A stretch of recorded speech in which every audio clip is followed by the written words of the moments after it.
Welcome back to Talking to Thomas. Curly at Tom, fresh cut Tom. Even though I just woke up, so my hair's kind of, everywhere.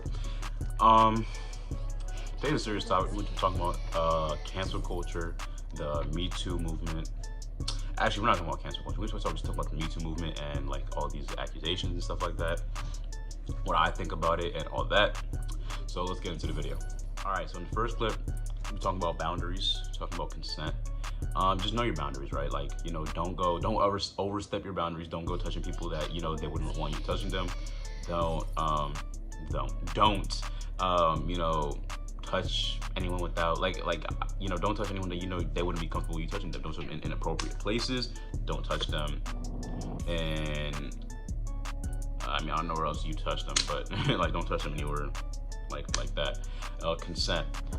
Consent's a big thing, especially if you're having sex and if you're having, if you're in relationship type stuff. Like, there's still boundaries in relationships. There's probably things that she doesn't want you to do. She or he doesn't want you to do. So just make sure you're not, overstepping. Don't make sure you're doing something that your partner wouldn't want you to do. Or even if you're not dating and you like a girl, don't go doing something that you wouldn't want someone doing to your sister or someone doing to your mom or someone doing like any woman that's in your life, like that you wouldn't want someone doing to like what you're doing to them. So just make sure you have consent, make sure you know where your boundaries are, make sure you don't overstep your boundaries. And that's just a message like for right now, right? So yeah. 2, if you've been assaulted and if you've been raped, if you've been abused, my condolences, I guess. Like, it's not condolences because you're not dead, but I just feel very sorry for you that you had to go through that. And I couldn't imagine any woman in my life going through that. I couldn't imagine any of my friends going through that. Even though I do have some friends who've been through this. It really, like, even like not even just for women but even for men, it's just like what a kind of like a cruel world we live in, that we like people go through this. And I think like the first case of this that I saw was the Castro dude in like 2012. I forget what year it was. I was like middle school when he had like 3 girls in his basement for like 10 years. And like it really made me stop and think like, whoa, like this actually happens to people. Like, because again, like, middle school, like, oh, rape this, rape that, like it was not a joke, but it wasn't taken as serious as it is now. And I think that's for a good reason, right?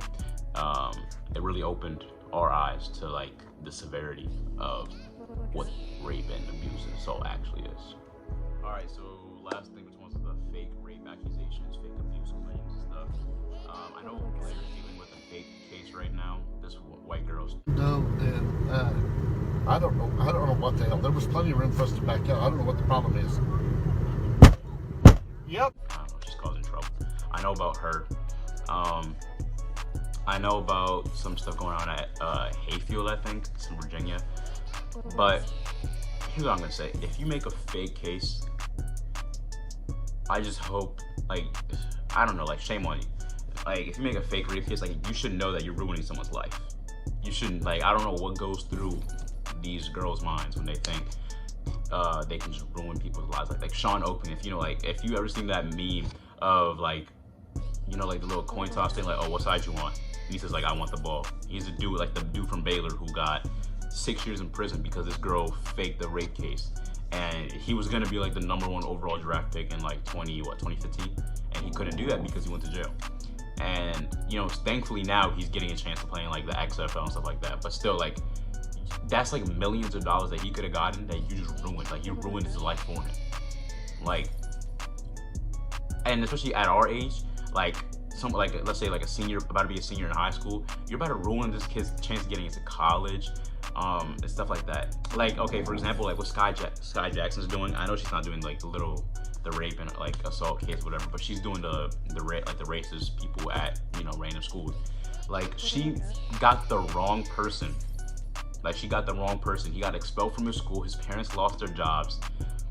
Just all of that. And like, that's what I'm saying. Like, I don't think it's Sky Jackson's job to do that. That's not my thing. Doxing, I think it's illegal, but whatever. But like, don't let don't do the fake story, because when someone actually has a real story, you're gonna ruin it. People are gonna discredit them because like people like are just making fake stories about people now, and like you're just ruining for people who actually have real stories. And even then, this is a message to all of you. If someone, if a girl comes up to you and says, like, tells you a story, right? I'm not telling you not to believe her, but I'm telling you, don't post anything on social media. Don't do anything until you have the full story, because you're gonna look like a grade A idiot when you go on Snapchat talking about Michael abused or raped Sarah and did all this and that, and then like a week later it finds out that she lied about it, and you look like a grade A idiot, fool, stupid person on your Snapchat, Instagram, whatever. So I'm not saying don't take it serious. I'm saying don't believe it until you have proof, because you're gonna look mad dumb when you go on Snapchat talking about he did this to her when it never even happened, right?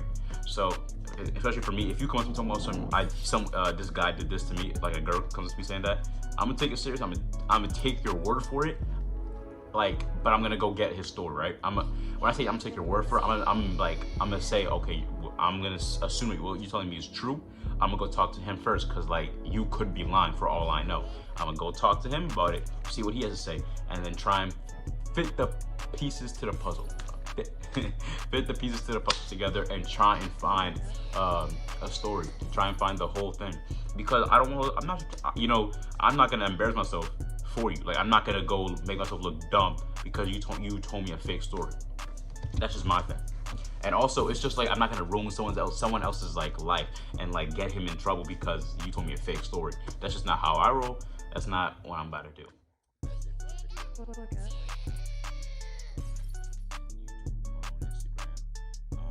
listen to the album, or tape, whatever. It's an album, I guess. It's on YouTube, Spotify, Wavy Space Tom, Apple Music. It's on everything. Wavy Space Tom. Yeah, we'll see if I drop a video on Friday. But yeah. You was a hoe, unbelievably. I thought you really, really wanted me. Nah, you rather get played and cheated on. X did you dirty, I ain't do no wrong. I guess you ain't have feelings for me, yeah, all along. I am a king, you was just a pawn.